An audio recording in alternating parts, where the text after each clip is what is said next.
అమ్మా అమ్మా నాన్న నీకేం కాలేదుగా? అమ్మా ఏమైందమ్మా? ఎందుకు ఏడుస్తున్నావు? మీ అమ్మకి పీడకలొచ్చింది నాన్న, అదే తలుచుకుని బాధపడుతుంది. పీడకల? అమ్మా చూడు, నాకేం కాలేదమ్మా, నేను బానే ఉన్నాను. అయినా మీ అందరి ప్రేమ కంచుకోట్లాగా నాకు రక్షణగా ఉండగా నాకేం అవుతుందమ్మా? ఏవో నాన్న, జరిగిన పీడకలు తలుచుకుంటే నా ఒళ్ళు వణికిపోతుంది. ఆ కిషోర్ గాడు ఏ క్షణంలో వస్తాడో, ఎటువైపు నుంచి వస్తాడో, నిన్నేం చేస్తాడో అని నాకు చాలా భయంగా ఉంది నాన్న.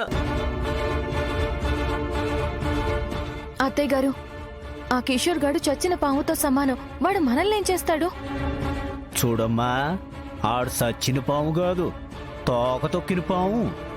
మన మీద ఈశం జమ్మాలన్న పగతో పాడగెప్పుకొని మరీ వస్తున్నాడు. సిస్టర్ చెప్పినట్టు ఎప్పటికైనా ఆడితో ప్రమాదమే. లీలాకృష్ణ, వీలైతే కాస్త ధైర్యం చెప్పాలి, కుదిరితే సర్ది చెప్పాలి. అంతేగాని భయపడే వాళ్ళని మరింత భయపెడతావేంటి? ఈయన ఎప్పుడు ఇంతే రామయ్య గారు. వదిన, కోటి దేవతల ఆశీర్వాదం మన ఉత్తమ్ బాబుకుంది. ఆ స్వామి పాదాల్ని నమ్ముకున్న మనకి ఆ దేవుడు ఎలాంటి కీడు జరగనివ్వడు. నువ్వు ధైర్యంగా ఉండొదినా. ఏమో, ఆ కళ్ళొచ్చిన దగ్గర నుంచి నా మనసులో లేదు. తలుచుకుంటేనే గుండెలు పగిలిపోయేలా ఉన్నాయి. అమ్మా నాకేం కాలేదమ్మా, అయినా కళలో కూడా ఇంతలా భయపడతారా?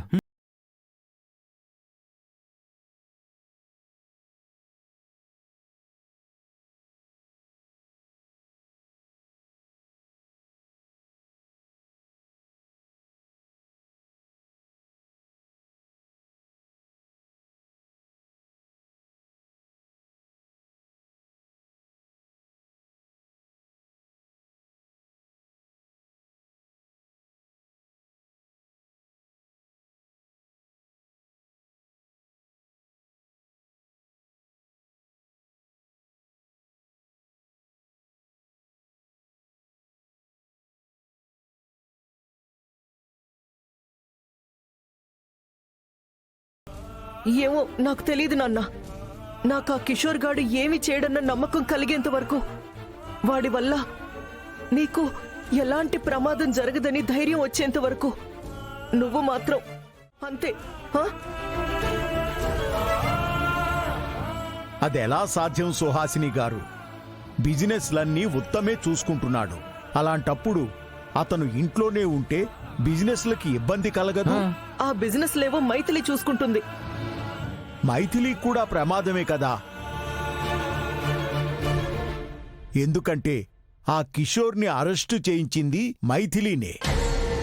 అలాంటప్పుడు వాడు ఉత్తమ్కి ఎలా ప్రమాదం తలపెడతాడో మైథిలీకి కూడా అంతే అపకారం తలపెట్టే అవకాశం ఉంది. అలాంటప్పుడు మైథిలి కూడా బయటికెళ్లడం మంచిది కాదు కదా. అదంతా నాకు తెలీదు. నా కొడుకు మాత్రం ఇల్లు దాటి బయటికెళ్ళడానికి వీల్లేదు, అంతే. నాన్న ఉత్తమ్, నువ్వు నన్ను కాదని నాకు తెలియకుండా బయటికెళ్లాలని చూసావో, నేను చచ్చినంత ఒట్టే.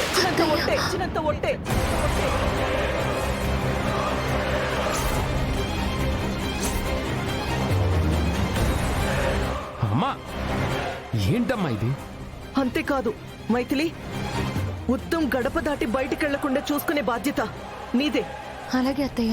అనుక్షణం వాణ్ణి కంటికి రెప్పలా కాపాడుకోవాలి.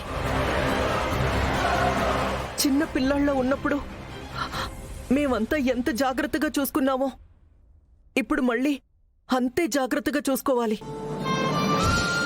అత్తయ్య గారు, మీరేం టెన్షన్ పడకండి. మీరింతలా చెప్పాక ఆయన్ని ఇల్లు దాటి ఎలా వెళ్ళనిస్తాను? పొరపాటును కూడా వెళ్ళనివ్వను. మీరు ధైర్యంగా ఉండండి. విన్నావుగా సుహాసిని, మైథిలి కూడా ఉత్తమ్ని ఇల్లు దాటి బయటికి వెళ్ళనివ్వను అని మాటిచ్చింది. నువ్వేం కంగారు పడకు, పద ధైర్యంగా వెళ్ళి పడుకుందాం. జాగ్రత్త నాన్న, పొరపాటును కూడా బయటికెళ్లకు, సరేనా? అలాగే అమ్మా, నువ్వేడోకు. నువ్వింత చెప్పాక నేను ఎందుకు వెళ్తాను? నువ్వే మళ్ళీ బయటికెళ్ళు నాన్న అని చెప్పేంత వరకు నేను ఇంట్లోనే ఉంటాను, సరేనా? నువ్వేం కంగారు పడకమ్మా. జాగ్రత్త నాన్న. హ్మ్.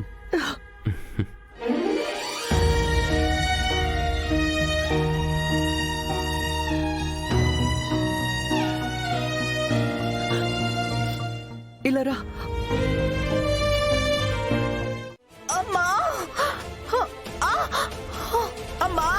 అయ్యో అమ్మ శుభప్రద, అమ్మ ఏమైందమ్మా? శుభప్రద, అమ్మ ఏమైందమ్మా? అమ్మా ఏమైందమ్మా? కాలికి దెబ్బ తగిలిందా? కాలు జారిందమ్మా, కొంచెం బెనికినట్టుంది. అయ్యో పద హాస్పిటల్కి వెళ్దాం, పద. నువ్వు లేకు, హాస్పిటల్కి పద. వెళ్దాం పద. రామ్మా. ఏ మాత్రం దానికి హాస్పిటల్కి ఎందుకు నాన్న? ఆయింట్మెంట్ రాసుకుంటే సరిపోతుందిలే.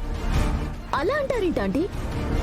ఇలా కాలు బెనికినప్పుడు హాస్పిటల్ కి వెళ్లి ట్రీట్మెంట్ చేయించుకోవాలి కదా. పొరపాటున ఏదైనా ఎముక బ్రేక్ అయి ఉంటే తెలుస్తుంది కదా. నా మాట విని హాస్పిటల్ కి వెళ్దాం పదండి. లేమ్మా, హాస్పిటల్కి వెళ్దాం.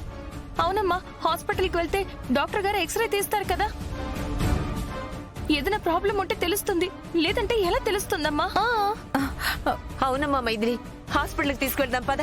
అమ్మ లేమ్మా. అబ్బా అమ్మా, వద్దని చెప్తున్నాను కదా. ఒక అరగంట చూద్దాం అమ్మా. అప్పటికి నొప్పి తగ్గకపోతే అప్పుడు వెళ్దాంలే. సరే లోపలికి పదమ్మా, లోపలికి పద. ఏండి పట్టుకోండి. లేమ్మా, జాగ్రత్త. మెల్లగా అమ్మా. జాగ్రత్త తల్లి.